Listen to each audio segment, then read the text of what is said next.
okwogera ne Katonda buli ku makya y'ensulo ennamu ekulukutira mu bulamu bwaffe ne tufuna amaanyi agatuyamba okuyita mu lunaku lwonna. Funa amaanyi nga tonnafuluma nnyumba yo. Mbalamusizza mikwano gyange, omulabi wange nkwagala nnyo era nsaba Katonda akuwe omukisa enkya eno nga weegassa awamu naffe okubanga tuwuliriza ekigambo kya Katonda nga tutandika olunaku mu nsulo eno ey'enkya. Neebaza Katonda olw'omukisa gwampadde okubeera awamu naawe ne tuba nti tuyita mu bigambo bye twetegereze era tulabe n'obuvunaanyizibwa bwe tulina mu nsi eno, ensi eno ekaddiye. Mukama yeebale kuwa obulamu, yeebale kuwa omukisa okulondawo ye, era tusaba nate olw'omukisa gwe yatuwa okuyita mu 3ABN okuba nti tuwuliriza ebigambo bino buli ku makya. Tusabire nnyo TV eno, Mukama awa omukisa abo bonna abayimiridde awamu nayo, abagirabirira, abagisobozesa okukola bino byonna, kuba byonna byetaagisa obusobozi obw'enjawulo. Tusaba Katonda awa omukisa TV, era omulabi wange yongera naawe gisabira, era Mukama ajja kukolera awamu n'abaddu be n'abazaana bwe olw'okusobozesa omulimu gw'ogenda mu maaso. Amannya gange nze Nakibinge Wilson, ni mukadde wa kanisa ku Kampala Central Church. Mpulira omukisa munene nnyo okubeera nti njogera gy'oli omulabi wange enkya eno, era nsaba Katonda ffenna atuwa omukisa. Ekyokuyiga ekya wiiki eno kiriko omutwe ogugamba nti ebibuga mu ndagaano enkadde. Ebibuga mu ndagaano enkadde. Era tujja kutunuulira ki omuwandiisi kyagamba wano ne Bayibuli kyetuyigiriza. Naye nga tetunatandika katusabe. Ayi Kitaffe omulungi w'ekisa, weebale nnyo okutuwa obudde buno nga tuli balamu. Weebale nnyo okukuuma omulabi wange naye n'akeesa obudde nga mulamu ate n'alondawo okuwuliriza ekigambo kyo mu nsulo ey'enkya. Tusaba otwa okutandika olunaku n'amaanyi n'omukisa oguva mu ggulu. Era byonna bye tunaakola olwaleero, omulabi wange nange n'abalala bonna, ssebo bibeere bya mukisa. Era bulungi bwo n'ekisa byongere gye tuli ennaku zonna ez'obulamu bwaffe. Tukuweereze, tukusanyuse, era tubeere abawanguzi okuyita mu Yesu Kristo Mukama waffe. Amiina. Ebibuga mu ndagaano enkadde. Ebibuga nga bwe twalabye byazimbibwa bingi mu ndagaano enkadde. Ne bwe tutunuulira olunyiriri luno lwe tufunye okuva mu lubereberye essuula 4 olunyiriri 16 n'olw17 lutulaga ani yasooka okuzimba ekibuga. Tumanyi nti Kayini yatta muganda we Abel. Kati bwatta Aberi naye n'afuna obuzibu ti Katonda n'agamba tewabanga wamutta, alimutta naye alitibwa, naye kabeere ng'abundabunda. Ebigambo ebyo byalimu amaloboozi agafaanana bwe gatyo nga Kayini yali akoze ng'afunye ekikolimo ekyo okubeera nti buli wanaagenda nga tajja kubeera ng'alina obuweerero. Kakati Kayini kye yakola bakitugamba wano mu lunyiriri olwa ssula eyokuna ya lubereberye olunyiriri olw'16 ne 17 nti Kayini n'ava mu maaso ga Mukama n'atuula mu nsi ya Enodi mu maaso ga Edeni. Kayini n'amanya mukazi we n'abeera olubuto n'azaala Enoka ye mwana waabwe. N'azimba ekibuga n'akituuma Enoka ng'erinnya ly'omwana we. Kayini asooka okuzimba ekibuga era ekibuga ekyo akituuma Enoka ng'erinnya ly'omwana we gwe yali azadde. Ng'olwavudde mu maaso ga Mukama ebigambo biri tubijobodde naye obitegedde. Yali yakoze empisa embi ez'obutemu, kaakati amaze okuwulira ebigambo ebyo n'ava mu maaso ga Mukama.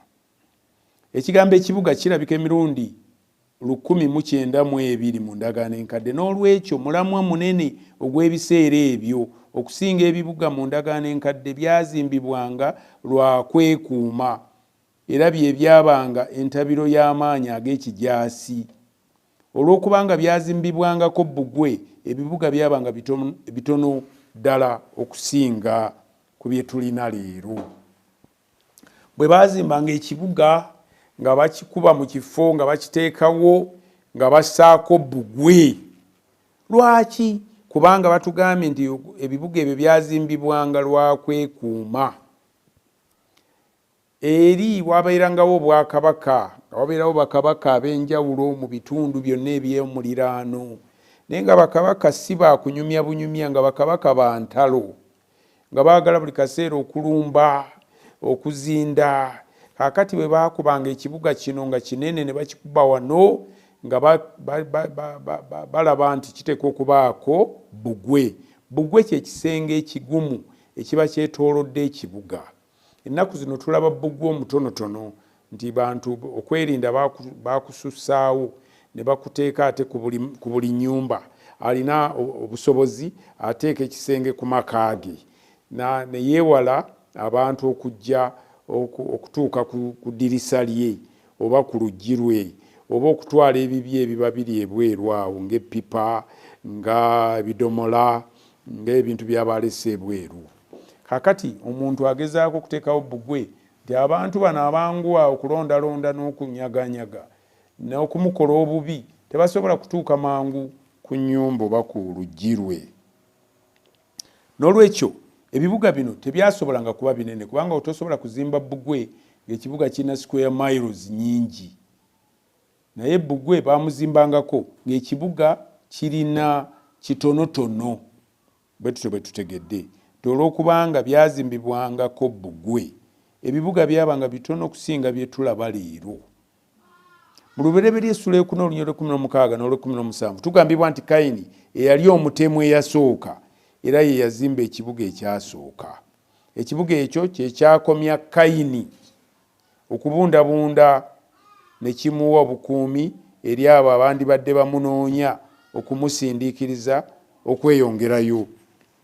N'olwekyo ekigendererwa ekikulu eky'ekibuga nga bwe tugambye mu kiseera ekyo kwabanga kwekuuma. Era ge makulu g'ekigambo kibuga mu Lwebbulaniya yir gava mu kigambo wur ekigamba ekitegeeza nti omunaala oba awasinziirwa obukuumi. N'olwekyo okugamba nti ekibuga kibaamu obukuumi. Tuwulidde nti bwe waali ng'entabiro ey'abajaasi ey'ekijaasi wateekwa okubeerawo abajaasi abasiisidde okukyetooloola nga n'enkambi zaabwe zikiri bulungi.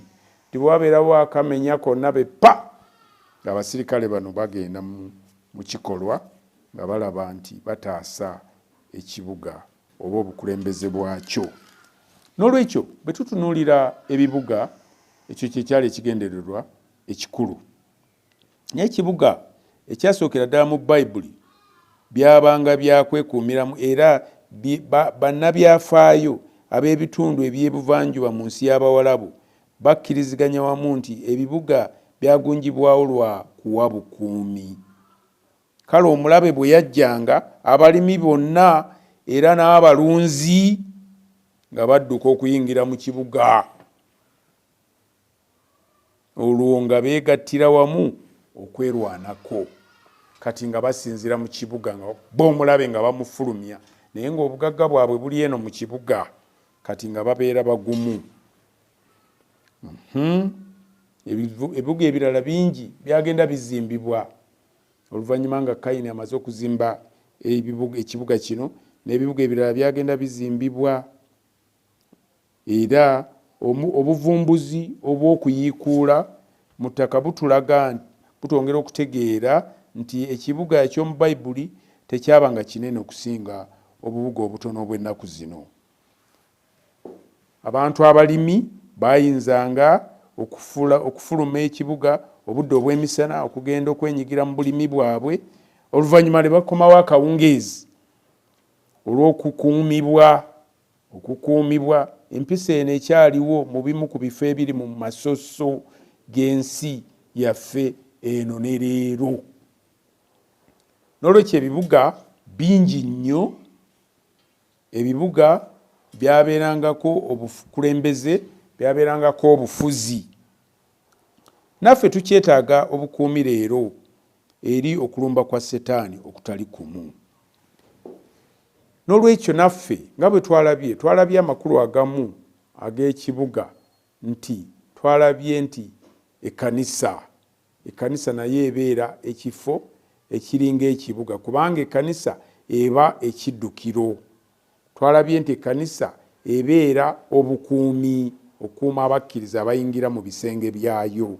Twalabye ekkanisa erina okulaba nti etunula mu bibuga erabe abantu abeetaaga okulabula. Obwo bwonna bukuumi, nga tukuuma abantu ba Katonda nti ekiseera kiweddeyo tubawo okulabula.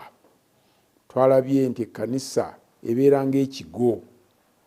Ekkanisa twalabye nti ebeera omusana, nti bw'ejja mu kitundu n'esimbibwa ku kikondo. Ekikondo ekyo tesaana kubeera ng'eteekebwa mu kibbo, naye eteekebwa mu kikondo, abantu abali awo basobole okufuna omusana.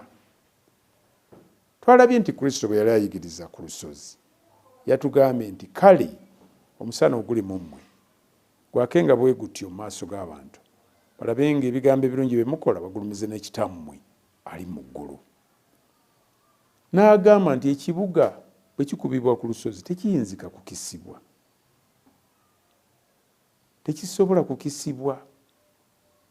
Kubanga oyinza okuzimba ekibuga, nabawadde olugero okuyita mu wiiki nga lulaga nti omuntu bw'azimba ennyumba ye ku lusozi atasobola gikisa kubanga eba erabibwa. Ekibuga bwe kikubibwa ku lusozi olwokuba kiba kirunene kirumaamira tekikisibwa.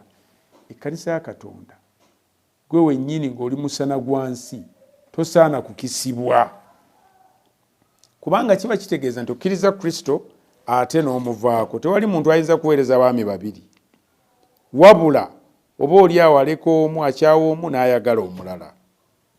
Tetusobola kuweereza baami babiri. Bwe tukkiriza Kristo katuweeyo obulamu bwaffe eri Kristo. Ekkanisa ya Katonda netugiraba nti eba erina okukola omulimu mu bibuga bino. Kyetufuna mu kuyiga okwaleero kigamba nti ensi eno ejjudde ebibuga, naye fe ab'ekiseera kino ebibuga tubitunuulidde tutya. Abantu twalabye nti bali mu nguudo entereevu ne mu bifo ebigulumivu eby'ebibuga, abalala babbeeyi nnyo naye nga babuliddemu. Mukama atugamba tusaanye okugamba abantu be nti mukifulumemu mu abantu bange, tweme okugabana ku byonoono byakyo. Twalabye ebigambo ebyo mu Kubikulirwa 18:4 nti nempulya eddoboozi eddala eriva mu ggulu nga lyogera nti mukifulumemu abantu bange, muleme okussa ekimu n'ebibi bye era muleme okuweebwa ku byonoono bye. Tweyagalidde mu bibuga leero ne twerabira nti mulimu ebyonoono, ne twerabira ne tutandika okussa ekimu n'ebibuga n'ebikolwa ebigenda mu maaso. Naye ffe tuli bantu banvuma, tuli ba kika kitukuvu, bakabona ba Kabaka. Tusaanidde okujjukira ekika kyaffe, tuli ba kika kitukuvu. Tusaanidde okujjukira tuli bakabona. Kabona alina okubuulira abantu ekigambo kya Katonda. Kabona alina okulabula abantu olw'ekiseera ekigenda okujja. Ekiseera kiweddeyo. Katonda ayagala abantu be baleme okubula naye bafune obulamu obutaggwaawo. Katonda ayagala okusaasira abantu. Katonda si musi, tayagala bantu be bazikirizibwe. Naye Katonda ayagala abantu abo baleme okubula naye bafune obulamu obutaggwaawo. Ekyo kya muwendo nnyo. Bantu tetwagulwa na feeza ne zaabu ebiggwaawo, wabula n'omusaayi ogw'omuwendo ogw'omwana gw'endiga. Bayibuli etuyigiriza bulungi. Si ffe ffekka abali mu kkanisa, naye ne bonna abatannamanya Kristo. Ate nabano abaddukira mu kiddukiro eky'ekkanisa nabo ba muwendo nnyo. tusaanye okubaagazisa Kristo, tusaanye okubalaga obulungi bwa Kristo. Tukyetaaga naffe obukuumi leero eri okulumba kwa Sitaani. Omulabi wange Enkyeno, Sitaani twalabye nti atambula ng'awuluguma ng'empologoma enoonya gw'eneerya, atambulira buli wamu we tuyita. Kigambo ekyo kya nnaku nnyo. Naffe tukyetaaga obukuumi leero eri okulumba kwa Sitaani okutali kumu. Mu kifo kya bbugwe tuyinza okunoonya obuddukiro bw'amaka gaffe, mikwano gyaffe n'eri abooluganda mu kkanisa. Alina omukisa omuntu oyo alina ekigo kya mikwano gye yaddukira mu biseera eby'obwetaavu. Kristo yagamba nti kwe banaategeera nga muli bayigirizwa bange, munaabanga n'okwagalana mwekka na mwekka. Ono kyavudde omuwandiisi aga nti alina omukisa omuntu oyo alina ekigo kya mikwano gye gy'addukira mu biseera eby'obwetaavu.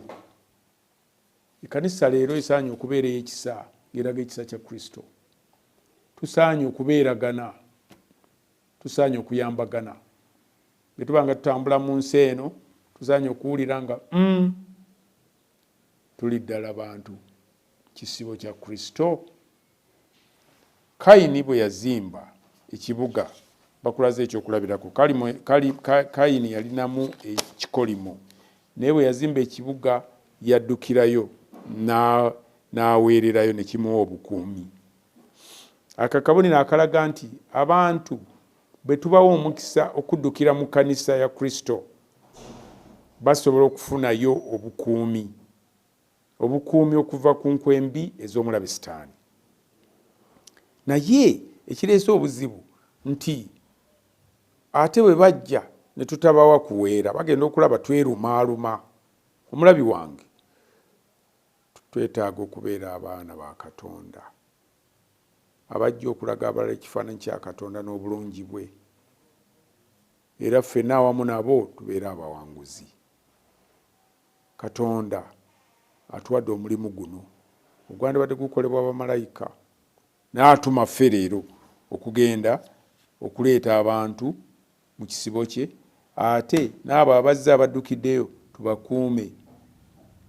Twalabye nti ekkanisa okuyita mu mirembe ebadde n'abakuumi abeesigwa abakuuma ekkanisa ya Katonda, nti bwe batuuka ekiseera kyabwe omulembe gwabwe ne guggwako oba ne bawummula ng'abalala bameruka. Ekkanisa yaffe esaanidde okubeera n'abakuumi abatamenyekawo. Ekkanisa ya Katonda tusaanye ogisabira nga tuli gye tuli, n'awaka mu maka gaffe tugisabire. Ekkanisa erina omulimu munene ogw'ekiseera kino eky'enkomerero. Waliwo ennyiriri ezimu ze njagadde tulabe wano, nti tulaba omuddu wa Mukama Sulemaani yakola emirimu mingi, naye mu kukola emirimu gye yafuna ebintu bingi. Sulemaani yali kabaka, ate kabaka omugezi ennyo kubanga yasaba amagezi. Sulemaani ono n'afuna obugagga bungi bwa zaabu n'effeeza n'ebirala byonna okusinga abantu bonna bwe baali bafunye. Sulemaani ne yeeyagala nti buli mmeeme ekyo yayagalanga nga kyonna akituukako. Naye wulira ebigambo by'ayogera, kubanga tuyinza okumala ebiseera mu bintu by'ensi eno ne twerabira okukola omulimu gwa Katonda. Sulemaani musajja mugezi, nti yatuwandikira ebigambo mu kitabo kya Mubuulizi essuula 2 olunyiriri olwokuna okutuuka ku lw'11 agamba bw'ati nti neekolera emirimu eminene, neezimbira ennyumba, neesimbira ensuku ez'emizabbibu. Mubuulizi 2:5 neekolera ensuku n'ennimiro, n'ensimba omwo emiti egy'ebibala eby'engeri zonna. Ebyo ebintu bye tusanga mu bibuga ebyo ebbali awo wonna ne country home. Olunyiriri olw'omukaaga neesimira ebidiba eby'amazzi okugafukiriza ekibira emiti mwe gyasimbibwa. Olunyiriri olw'omusanvu nagula abaddu n'abazaana n'enzaalirwa abaddu mu nnyumba yange, era nalina obugagga bungi obw'ente n'embuzi okukira abo bonna abansooka. mu Yerusaalemi. Olira bw'agamba olw'omunaana, era neekuŋŋaanyiza ffeeza ne zaabu n'obugagga obw'omu buli nsi obw'abakabaka n'obw'omu masaza. Neefunira abasajja abayimbi n'abakazi abayimbi n'ebisanyusa abaana b'abantu, abazaana bangi nnyo. Alina n'abazaana bangi nnyo, bakyala ba kabaka babayita bazaana. Kale nemba mukulu olw'omwenda, nemba mukulu ne neeyongera okusinga bonna abansooka mu Yerusaalemi, era amagezi gange ne gabeera nange.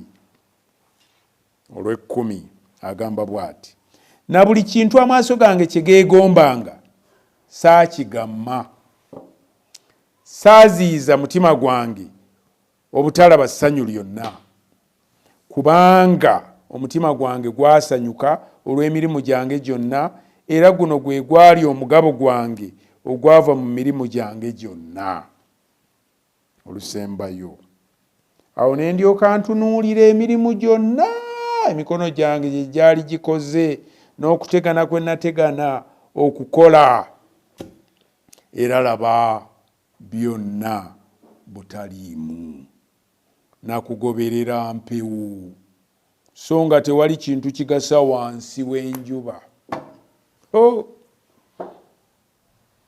Ebigambo bye twogedde wiiki eno,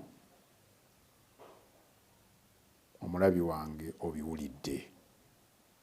Ebigambo ebyo biraze nti tulina okukola omulimu gwa Kristo n'amaanyi gaffe gonna. Waliwo ensonga yonna ekuziiza okuweereza Katonda, okubeera ku muwendo gw'abo abalabula abantu mu bibuga ebitwetoolodde, abantu ababulidde mu nguudo entereevu, mu bizimbe eby'ebbeeyi, mu mamotoka. Waliwo ekikuziiza okulabula abantu bano okudduka obusungu obugenda okujja.